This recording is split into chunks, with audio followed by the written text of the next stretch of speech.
গাজীপুর সফরে যাচ্ছেন প্রধানমন্ত্রী। উদ্বোধন করবেন উন্নয়নমূলক কাজ, যোগ দেবেন সমাবেশে। জেলা জুড়ে উৎসব মুখর পরিবেশ। দেশব্যাপী মিনি কোল্ড স্টোরেজ তৈরি করবে সরকার। বাজেটে কৃষি খাতে বরাদ্দ বাড়ানোর তাগিদ কৃষিবিদদের। গুরুত্ব পাবে শিক্ষা খাত, বলছে জামায়াত। 24 ঘন্টায় হামে 11 শিশুর মৃত্যু, আক্রান্ত প্রায় 1350। কোরবানি পর দেশব্যাপী হামের টিকার দ্বিতীয় ধাপের ক্যাম্পেইন, জানালেন স্বাস্থ্যমন্ত্রী। এবং পল্লবীতে 8 বছর বয়সী স্কুল ছাত্রীকে ধর্ষণের পর গলা কেটে হত্যা, মূল অভিযুক্ত সোহেল রানা সহ তার স্ত্রী গ্রেফতার।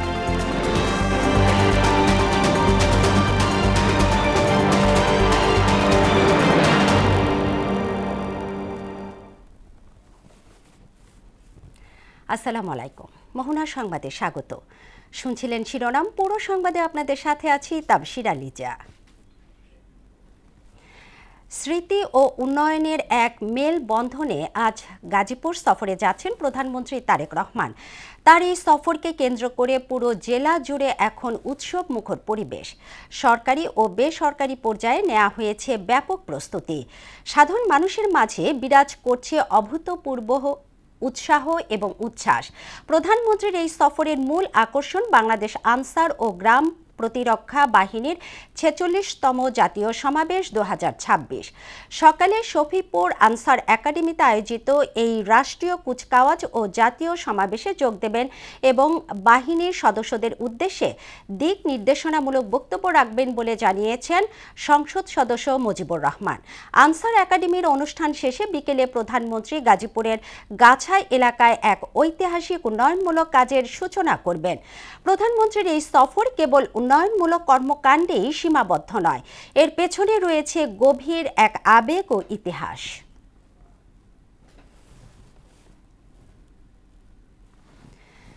এদিকে হয়রানি মুক্ত, প্রযুক্তি নির্ভর এবং নাগরিক বান্ধব ভূমি ব্যবস্থা গড়ে তোলার অঙ্গীকার করলেন প্রধানমন্ত্রী তারেক রহমান। মঙ্গলবার ভূমি সেবা মেলার উদ্বোধন অনুষ্ঠানে তিনি বলেন, দেশের প্রতিটি জেলায় এই সেবা চালু রয়েছে, যা পর্যায়ক্রমে ইউনিয়ন পর্যন্ত নিয়ে যাওয়া হবে। বিভিন্ন পর্যায়ের আদালতে দেওয়ানি ফৌজদারি মিলিয়ে 47 লাখ মামলার মধ্যে জমি জমা সংক্রান্ত জটিলতাই বেশি। এসব মামলা দ্রুত নিষ্পত্তিতে অগ্রাধিকার দেওয়া হচ্ছে বলেও জানান সরকার প্রধান। তানজিদ ভুঁইয়ার প্রতিবেদন। 19 মে সারা দেশে শুরু হয়েছে 3 দিনের ভূমি সেবা মেলা। এবারের প্রতিপাদ্য জনবান্ধব অটোমেটেড ভূমি ব্যবস্থাপনা, নিরাপদ ভূমি এবং সমৃদ্ধ ভবিষ্যৎ। রাজধানীর তেজগাঁওয়ে ভূমি ভবনে এই মেলার উদ্বোধন করেন প্রধানমন্ত্রী তারেক রহমান। আনুষ্ঠানিকভাবে আমি এই মেলার শুভ উদ্বোধন ঘোষণা করছি। ধন্যবাদ মাননীয় প্রধানমন্ত্রী। বক্তব্যে তিনি বলেন, প্রযুক্তিগত সহায়তায় ভূমির তথ্য হালনাগাদ, খাজনা প্রদান এবং ভূমির মালিকানা সুষ্ঠুভাবে পরিবর্তনের সুযোগ থাকায় সেবার মান আরও বাড়বে। প্রযুক্তিগত উন্নয়নের সাথে সাথে ভূমি ব্যবস্থাপনাও আধুনিকরণ হয়েছে। সেবা গ্রহীতাগণ নিজের জমিজমা সংক্রান্ত বিষয়গুলি বর্তমানে ঘরে বসেই অনলাইনে সম্পন্ন করতে সুযোগ পাচ্ছেন। নির্বাচনী ইশতেহার অনুযায়ী ভূমি সেবার আধুনিকায়নে সরকার কাজ করছে বলে জানান প্রধানমন্ত্রী। তিনি বলেন, ভূমি সংক্রান্ত বিরোধ দ্রুত নিষ্পত্তিতে জোর দেওয়া হচ্ছে। পর্যায়ক্রমে একের পর এক নির্বাচনী ইশতেহারের প্রতিটি দফা বাস্তবায়নের মাধ্যমে জনগণের কাছে দেওয়া ওয়াদা পূরণের রাজনীতিকে এগিয়ে নিয়ে যাবার চেষ্টা করছে। প্রচলিত আদালতের বাইরেও জমিজমা সংক্রান্ত বিরোধ নিষ্পত্তির জন্য গ্রাম আদালত কিংবা অল্টারনেটিভ ডিসপিউট রেজুলেশন এডিআর অর্থাৎ বিকল্প বিরোধ নিষ্পত্তির মতো আইনানুগ ব্যবস্থার মাধ্যম অবলম্বনের দিকেও জোর দেওয়া জরুরি বলে আমরা মনে করি। মানুষ দীর্ঘ সময় ফ্যাসিবাদের নির্যাতনের শিকার হয়েছে জানিয়ে বিএনপি সরকার জনগণের কাছে দায়বদ্ধ বলে মন্তব্য করেন তিনি। দীর্ঘ 1.5 দশকেরও বেশি সময় ধরে ফ্যাসিবাদ শাসন শোষণের জাতাকলে পৃষ্ঠ দেশের জনগণ বর্তমানে রাষ্ট্র এবং রাজনীতিতে তাদের অধিকারের প্রতিফলন দেখতে চায়। জমি ব্যবস্থাপনাকে হয়রানি ও দুর্নীতিমুক্ত করার অঙ্গীকার নিয়ে জনগণের দোরগোড়ায় রাষ্ট্রীয় সেবা পৌঁছে দিতে বর্তমান সরকার কাজ করছে। সরকার প্রধান বলেন, হয়রানিমুক্ত ভূমি সেবার মাধ্যমে টেকসই নাগরিক সেবা নিশ্চিত করা সম্ভব। আধুনিক রাষ্ট্র গঠনেও এই সেবার আধুনিকায়ন জরুরি। একটি হয়রানিমুক্ত প্রযুক্তি নির্ভর এবং নাগরিক বান্ধব ভূমি ব্যবস্থা প্রতিষ্ঠা করা, যা দেশের টেকসই উন্নয়নকে আরো ত্বরান্বিত করবে। তানজিদ ভুইয়া, মোহনা সংবাদ, ঢাকা। পথ কার্যকর করা। কৃষকের উৎপাদিত শস্যের ন্যায্য মূল্য নিশ্চিতে দেশে হাজারেরও বেশি মিনি কোল্ড স্টোরেজ তৈরি করা হবে বলে জানিয়েছেন কৃষিমন্ত্রী মোহাম্মদ আমিনুর রশিদ। মঙ্গলবার বিকেলে কৃষির টেকসই উন্নয়ন শীর্ষক সেমিনারে তিনি একথা জানান। এ সময় ব্যবস্থাপনার অভাবে দেশের কৃষি ক্ষতির মুখে পড়ছে বলে উল্লেখ করেন মৎস্য ও প্রাণী সম্পদ প্রতিমন্ত্রী সুলতান সালাউদ্দিন টুকু। আর কৃষি অর্থনীতিবিদদের দাবি জাতীয় বাজেটে কৃষি খাতে বরাদ্দ বাড়ানোর। বিস্তারিত বিজেন কুমারের প্রতিবেদনে। হাতে রয়েছে আর মাত্র কিছুদিন। আগামী মাসেই পেশ করা হবে 2026-27 অর্থ বছরের জাতীয় বাজেট। আসন্ন বাজেটে গত বছরের তুলনায় 3.6% বেশি বাজেট ধরার প্রত্যাশা ব্যক্ত করেছে কৃষি অর্থনীতিবিদ সমিতি। বিকেলে নগরীর কৃষি গবেষণা কাউন্সিল মিলনায়তনে আসন্ন বাজেট ও কৃষির টেকসই উন্নয়ন শীর্ষক সেমিনারে এ কথা জানান কৃষি অর্থনীতিবিদরা। কৃষক কার্ডের 10টি সুবিধার কথা বলা হয়েছে। যদি আমরা এই সুবিধাগুলি দিতে গেলে অবশ্যই এই সুবিধাগুলি কৃষকের কাছে পৌঁছাতে গেলে আমাদের বাজেটে বরাদ্দ রাখতে হবে। বিশেষ অতিথির বক্তব্যে ব্যবস্থাপনার অভাবে দেশের কৃষি ক্ষতির মুখে পড়েছে উল্লেখ করেন মৎস্য ও প্রাণী সম্পদ প্রতিমন্ত্রী সুলতান সালাউদ্দিন টুকু। তিনি বলেন, যে দেশের শাসক হয় দুর্নীতিবাজ সে দেশ ধ্বংস হয়। পাশাপাশি পরিকল্পনা প্রতিমন্ত্রী জুনায়েদ আব্দুর রহমান সাকি দেশের সকল ধরনের উন্নয়নে সরকার কাজ করার আশ্বাস দেন। এই দেশটাকে বুকে ধারণ করতে হবে, আমাদেরকে মানসিকভাবে পরিবর্তন হতে হবে সকলের ক্ষেত্রে। একটা ভঙ্গুরতা, আমরা তো একটা ভঙ্গুর অর্থনীতি পেয়েছি, সেখান থেকে আমরা একটা সমৃদ্ধির দিকে যেতে চাই। কৃষি এবং মৎস্য ও প্রাণী সম্পদ মন্ত্রী মোহাম্মদ আমিনুর রশিদ দাবি করেন, পলিসির সমস্যার কারণে এদেশের কৃষকরা ন্যায্য মূল্য থেকে বঞ্চিত হন, যার সুযোগ নেয় মধ্যস্বত্বভোগীরা। সবাই আমরা শুধু কমপ্লেন করে যাই, মধ্যস্বত্বভোগীর জন্য কৃষক তার ন্যায্য দাম পায় না। আসলে পলিসিটাই এমন ভাবে সেট করা, মধ্যস্বত্বভোগীর বাইরে গিয়ে কৃষক ধান বিক্রি করা সম্ভব হচ্ছে না। এমন সমস্যার সমাধানে দেশজুড়ে মিনি কোল্ড স্টোরেজ তৈরির ঘোষণা দেন কৃষিমন্ত্রী। বলেন, শুধু বাজেট দিয়ে সমস্যার সমাধান সম্ভব নয়, কৃষির উন্নয়নে প্রয়োজন সঠিক পরিকল্পনা। সরকার কৃষি খাতে সবচেয়ে বেশি গুরুত্ব দিচ্ছেন বলেও জানান তিনি। সরকার চায় যে আপনাদের এই ইউনিয়নের লোক তার উৎপাদিত পণ্য যখন দাম কম থাকবে তখন কিনে ওই কোল্ড স্টোরেজে অথবা তার পণ্য কাঁধে ভারে নিয়ে ওই কোল্ড স্টোরেজে রাখতে পারবে। এটা সমিতির মতো হবে, 10-15 জনের সমিতিতে মিনি কোল্ড স্টোরেজ দেওয়া হলো, ওইখানে রাখলো, যখন দাম বাড়বে তখন বিক্রি করবে, সে সঠিক দামটা পাবে। কৃষি অর্থনীতিবিদরা বলছেন, কৃষি উন্নয়নে আসন্ন অর্থ বছরে বাজেট প্রয়োজন 9.5%। চাইছি যে 9.5%। বিজন কুমার, মোহনা সংবাদ, ঢাকা।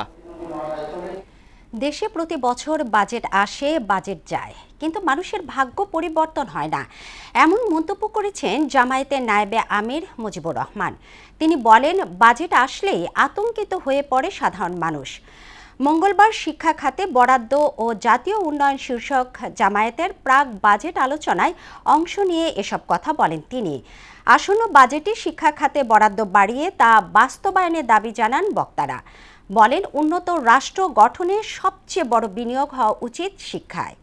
বাকিটা জানাচ্ছেন মফিউর রহমান।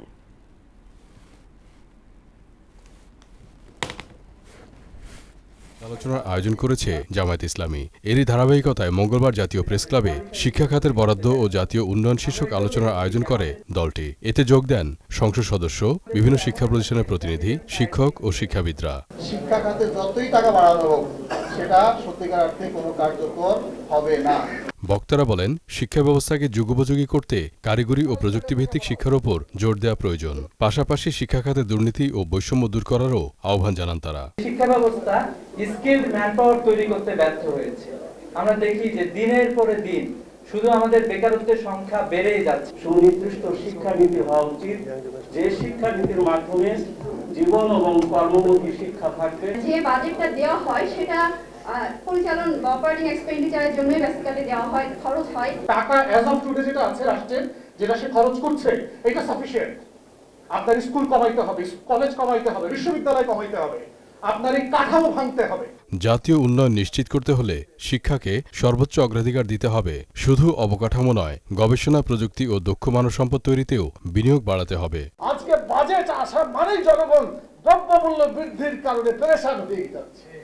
এজন্য কৃষকের বাজেট, শ্রমিকের বাজেট, শিক্ষকের বাজেট, সব বাজেটকে যদি আমরা অ্যানালাইসিস করি তাহলে আমাদেরকে দেখতে হবে জনগণের কল্যাণের জন্য কতটুকু কি করা যায়, এটাই আমাদেরকে দেখতে হবে।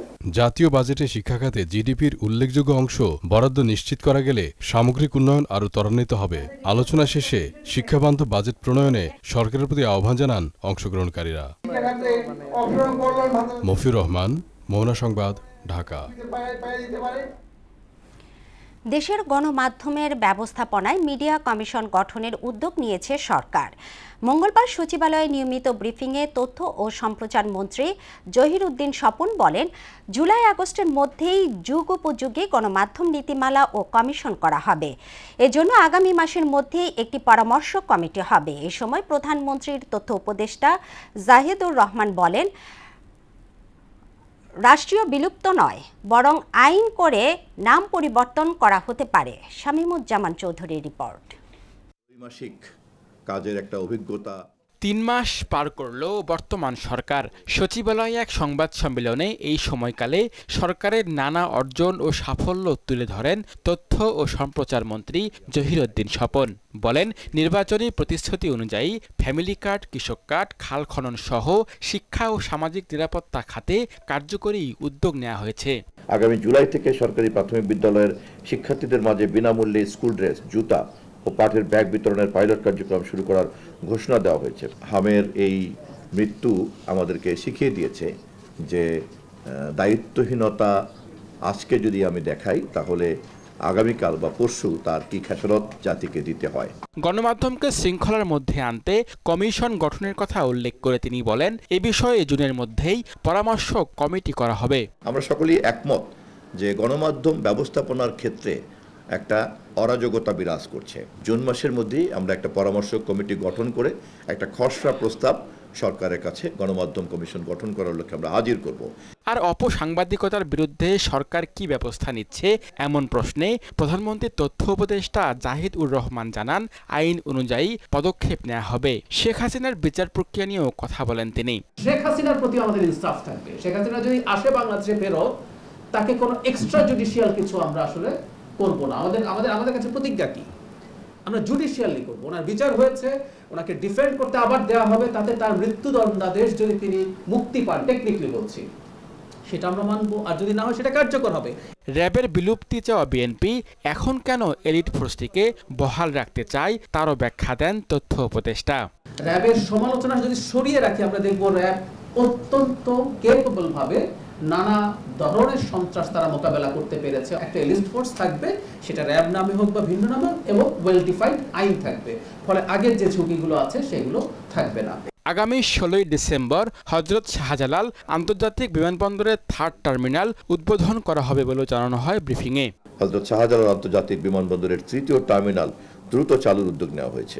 শামীমুজ্জামান চৌধুরী, মোহনা সংবাদ, ঢাকা। সম্পন্ন করার সারা দেশে গেল 24 ঘন্টায় হাম ও এর উপসর্গে আরও 11 জনের মৃত্যু হয়েছে। পাশাপাশি একই সময় নতুন করে 1337 জনের শরীরে হাম ও এর উপসর্গ পাওয়া গেছে। মঙ্গলবার স্বাস্থ্য অধিদপ্তরের নিয়মিত প্রতিবেদনে এ তথ্য জানানো হয়েছে।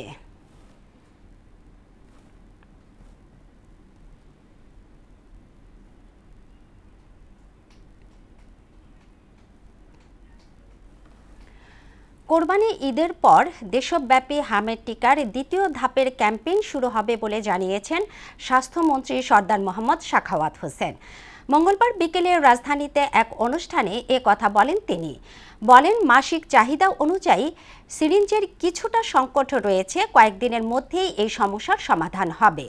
হামের টিকা নিয়ে ছড়ানো গুজব প্রসঙ্গে তিনি বলেন, বর্তমানে সারা দেশে ঘরে ঘরে গিয়ে টিকাদান কার্যক্রম চালানো হচ্ছে। এছাড়া মেডিকেলগুলোতে পর্যাপ্ত সিট রয়েছে। বিভাগীয় শহরগুলোর হাসপাতাল পর্যায়ক্রমে উন্নয়ন করা হচ্ছে। আমার সব আছে দিয়ে যাচ্ছি নন স্টপ, এবং আবার আমরা সেকেন্ড ফেজ ক্যাম্পেইনিং ইনশাআল্লাহ ঈদের পরে সিদ্ধান্ত নিয়ে নাইটেকের সাথে সিদ্ধান্ত নিয়ে তাদের সাজেশন মতো আমরা আবার ক্যাম্পেইনিং শুরু করব অল টিকার ইনক্লুডিং এমআর। আমাদের তো আইসোলেশন হবে, আমরা তো একটা মোবাইল হসপিটালও ঢাকা মেডিকেল কলেজ হাসপাতালে করেছি, প্রয়োজনে আরও করবো যদি ডেঙ্গু আসে। আমাদের তো এখন পর্যন্ত জায়গা আছে যে ডিএনসিসি নর্থ যেটা, এখানে আমার পর্যাপ্ত জায়গা এখনো খালি আছে, সেখানে আমরা বেড পেতে বেড পাতা আছে, প্রয়োজনে আরও দিব। দেশের স্বাস্থ্য সেবার মান উন্নয়নে চিকিৎসক নার্সদের সংখ্যা বাড়ানোর তাগিদ দিয়েছেন জনস্বাস্থ্য বিশেষজ্ঞরা। এজন্য ফ্যামিলি কার্ডে স্বাস্থ্য সেবা অন্তর্ভুক্তির পরামর্শ দেন তারা। মঙ্গলবার জাতীয় প্রেস ক্লাবে এক গোল টেবিলে অন্তর্বর্তী সরকারের আমলে হামের টিকাদানের ব্যর্থতাকে বর্তমান পরিস্থিতির জন্য দায়ী করেন রাজনীতিবিদরা। আরও জানাচ্ছেন মুদাসসির আলী। জুনে পরবর্তী অর্থ বছরের স্বাস্থ্য খাতে বাজেট বরাদ্দ এবং এর সুষ্ঠু ব্যবহার কেমন হওয়া উচিত সে লক্ষ্যে public integrity network for evidence and transparency বা পাইনেটের উদ্যোগে মঙ্গলবার ঢাকার প্রেস ক্লাবে আয়োজন করা হয় স্বাস্থ্য বাজেটের কার্যকর ব্যবহার ও সার্বজনীন সুরক্ষা বিষয়ে গোল টেবিল বৈঠক। বৈঠকে স্বাস্থ্য খাতের উন্নয়নে ফ্যামিলি কার্ডকে স্বাস্থ্য কার্ডে রূপান্তর করে সরকারি হাসপাতালে চিকিৎসার ধরন অনুযায়ী আর্থিক মূল্য সম্পর্কে জনগণকে সচেতন করে স্বাস্থ্য খাতে জবাবদিহিতার নিশ্চিতকরণের উপর গুরুত্বারোপ করেন ঢাকা বিশ্ববিদ্যালয়ের স্বাস্থ্য অর্থনীতি ইনস্টিটিউটের অধ্যাপক ডক্টর সৈয়দ আব্দুল হামিদ। যেহেতু সরকার ফ্যামিলি কার্ড দিয়েছে, এই কার্ডের সাথে হেলথ বেনিফিটটাকে যোগ করে দেওয়া, সরকারি হসপিটালে যে সেবাটা আছে সেই সেবাটার মূল্যটা বের করবে এবং শুরুতেই বলে দিক যে এই সেবাটা শুধুমাত্র সরকারি হসপিটালে গেলেই তুমি এত মূল্যের সেবা পাবা।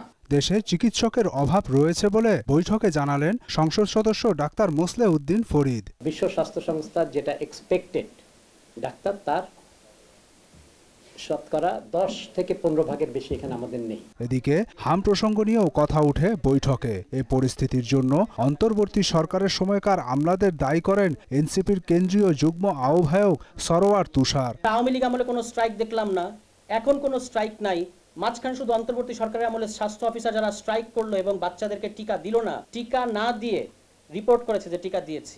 এই যে স্যাবোটেজটা তারা করেছে, এরা কারা? এরা এখনো বাংলাদেশে আছে, তাদেরকে আইডেন্টিফাই করতে হবে এবং এদেরকে বিচারের আওতায় আনতে হবে। এ পরিস্থিতির জন্য দুই সরকারের গাফিলতি রয়েছে বলে মনে করেন আইইডিসিআর এর সাবেক প্রধান বৈজ্ঞানিক কর্মকর্তা ডাক্তার মোশতাক হোসেন।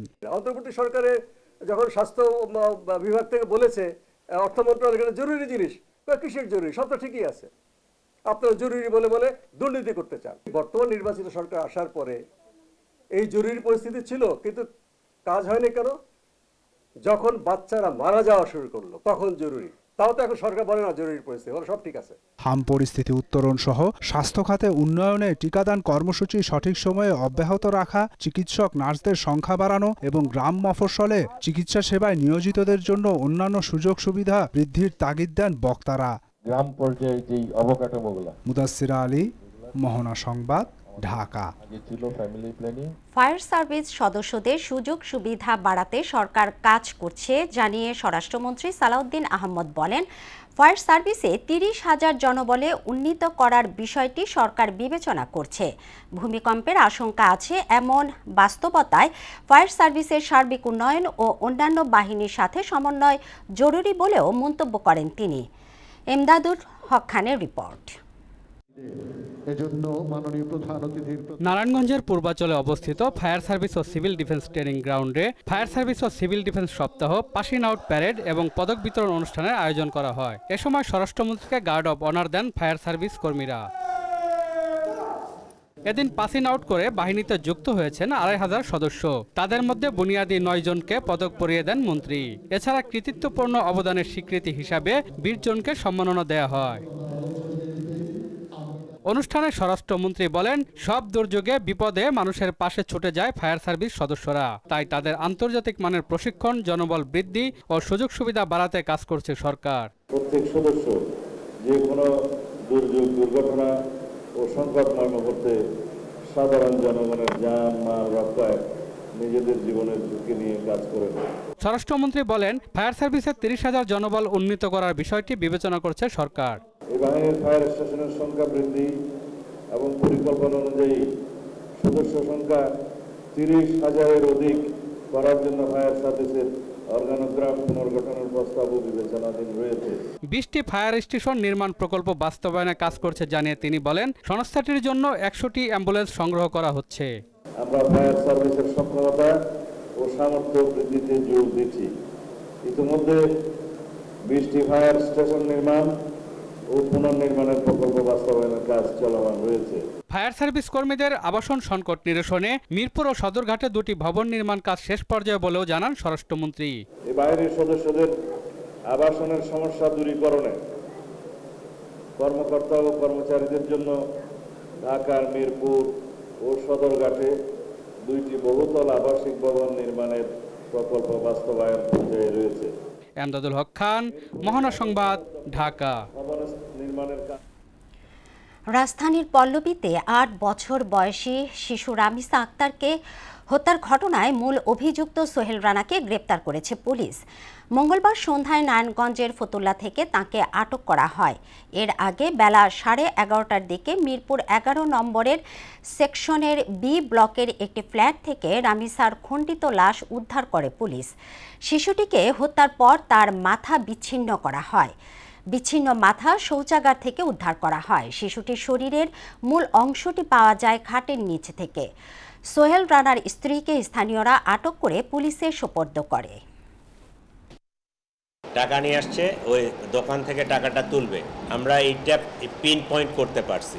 আমাদের টিম দ্রুত ওইখানে হ্রাস করছে, করে আমরা তাকে ওই বিকাশের দোকান থেকে ধরতে সক্ষম হয়েছি। যৌন রুচি সম্পন্ন একটা লোক, তো তার ওয়াইফকেও সে বিভিন্নভাবে টর্চার করছে বা করছে, যেটা তার ওয়াইফ বলল।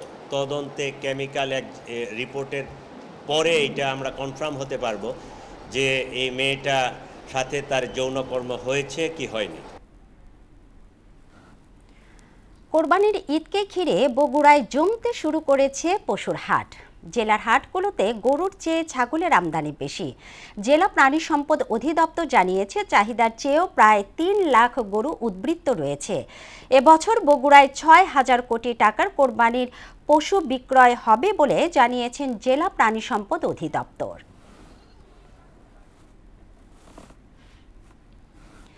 ঈদুল আজহাকে সামনে রেখে এবারও কোরবানির পশুর হাট ও খামারগুলোতে দেখা মিলছে বাহারি নামের গরু মহিষ। কুমিল্লায় হাট মাতাতে প্রস্তুত 1000 কেজি ওজনের রাজাবাবু আর 600 কেজি ওজনের কালো মানিক। ওই জেলায় 2.5 লাখের বেশি গবাদি পশু বিক্রির লক্ষ্যমাত্রা ধরা হয়েছে। চাহিদার তুলনায় উদ্বৃত্ত থাকবে 12,000 পশু। শাহাবুদ্দিনের তথ্যচিত্রে তাহসিন তারিনের প্রতিবেদন। ঈদুল আজহা সামনে রেখে কুমিল্লার প্রায় 36,080টি খামারে 2,60,000 গরু প্রস্তুত করা হয়েছে। 1000 কেজি রাজাবাবু গরুর দাম হাঁকাচ্ছে 8 লক্ষ টাকা, আর কালো মানিকের দাম 5 লক্ষ টাকা। ঘাস, দানাদার, গম, ছোলা, ভুট্টা সহ দেশীয় খাবার খাইয়ে বড় করেছেন গবাদি পশুগুলো। গেল বছরের তুলনায় এবার গরুর দাম কিছুটা কম বলছেন খামারিরা। ন্যাচারাল প্রকৃতিতেই আমি মিট প্রোডাকশন করি আর ফ্যাটেনিং করি, আর আমার শুধু ঈদের জন্যই উপলক্ষে আমি গরু পালি। এবার 50টা গরু আমরা রেডি করতেছি এবং আমাদের গরুগুলা সাধারণত ঈদ উপলক্ষে আমরা করি এবং আমাদের এটা হলো আমাদের সবচেয়ে বড় গরু। 30টার মতো রেডি করা হয়েছে এবং আমাদের গরুরে খানা খাবাই, দেশীয় খানা খাবাই, যেমন ভেজালমুক্ত কোনো খাবার খাবাই না। গরুরে মনে করেন গোসল মোসল করে ভুসি খোয়াই, ঘাস খোয়াই, আবার রাপ, খোল, ডাইস। এইসব পশু যাতে কোনো রোগে আক্রান্ত না হয় সেজন্য মাঠ পর্যায়ে 10,000 খামারিকে উঠান বৈঠকের মাধ্যমে পরামর্শ দেওয়া হয়েছে বলে জানান জেলা প্রাণী সম্পদ কর্মকর্তা। ব্যাপক প্রস্তুতি গ্রহণ করেছি। আমাদের প্রস্তুতিটা শুধু এই ক্ষণিকের সময়ের জন্য নয়, আমরা বছরের শুরু থেকে শুরু করেছি। প্রস্তুতির ভিতরে আছে খামারিদের প্রশিক্ষণ দেওয়া, উঠান বৈঠক করা, খামারিদের সচেতন করা যাতে তারা স্টেরয়েড বা কোনো ধরনের ভেজাল ওষুধ ব্যবহার করে গরুকে যাতে মোটাতাজাকরণ না করে। এবার কুমিল্লায় চাহিদা রয়েছে 2,47,000। এর মধ্যে 12,000 গবাদি পশু উদ্বৃত্ত থাকবে বলে জানিয়েছেন প্রাণী সম্পদ বিভাগ। তাহসিন তারিন, মোহনা সংবাদ। সীমান্ত হত্যা বন্ধ এবং দেশের নদ নদীর পানির ন্যায্য হিস্যার দাবিতে দল মত নির্বিশেষে সবাইকে ঐক্যবদ্ধ হওয়ার আহ্বান জানিয়েছেন এনসিপির মুখ্য সমন্বয়ক নাসিরউদ্দিন পাটোয়ারি। মঙ্গলবার লালমনিরহাটের হাতীবান্ধা উপজেলার আমঝোল সীমান্তে বিএসএফের গুলিতে নিহত খাতিমুল ইসলামের বাড়িতে যান তিনি। এ সময় নিহতের কবরে জিয়ারত করেন এবং শোকাহত পরিবারের সদস্যদের সঙ্গে সাক্ষাৎ করে সমবেদনা জানান। ভারত থেকে বাংলাদেশে পুশিন ঠেকাতে সীমান্তবাসীকে সজাগ থাকার আহ্বান জানান নাসিরউদ্দিন পাটোয়ারি। দলমত নির্বিশেষে সবাই সীমান্ত হত্যার বিরুদ্ধে দাঁড়াইতে হবে, বাংলাদেশের নদীতে পানির জন্য দাঁড়াইতে হবে। এটার কোনো দল না, একটাই দল বাংলাদেশ। এবং সীমান্তে সকল ভারতীয় অত্যাচার বন্ধ করতে হবে। আমরা সীমান্তে সকল সহিংসতার বিরুদ্ধে। ভারত থেকে বাংলাদেশে পুশিন করার চেষ্টা চালাচ্ছে, আমরা সরকারকে বলবো সকল পুশিন বন্ধ করার জন্য, সীমান্তবাসীকে সজাগ থাকার জন্য, রাতে পাহারা দেওয়ার জন্য বাস নিয়ে, যাতে ভারত থেকে কেউ বাংলাদেশে তারা পুশিন করাইতে না পারে। শেষ করব মোহনা সংবাদ, তবে যাবার আগে শিরোনামগুলো আরো একবার। গাজীপুর সফরে যাচ্ছেন প্রধানমন্ত্রী, উদ্বোধন করবেন উন্নয়নমূলক কাজ, যোগ দেবেন সমাবেশে, জেলা জুড়ে উৎসব মুখর পরিবেশ। দেশব্যাপী মিনি কোল্ড স্টোরেজ তৈরি করবে সরকার, বাজেটে কৃষি খাতে বরাদ্দ বাড়ানোর তাগিদ কৃষিবিদদের, গুরুত্ব পাবে শিক্ষা খাত বলছে জামায়াত। 24 ঘন্টায় হামে 11 শিশুর মৃত্যু, আক্রান্ত প্রায় 1350। কোরবানি পর দেশব্যাপী হামের টিকার দ্বিতীয় ধাপের ক্যাম্পেইন, জানালেন স্বাস্থ্যমন্ত্রী।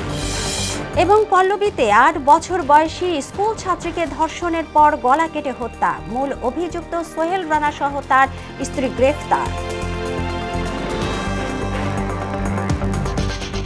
এই ছিল মোহনা সংবাদ। মোহনার সবশেষ খবর জানতে ভিজিট করুন www.mohona.tv। সংবাদ দেখতে পারেন ফেসবুক, ইউটিউবেও। এতক্ষণ সঙ্গে থাকার জন্য ধন্যবাদ সবাইকে।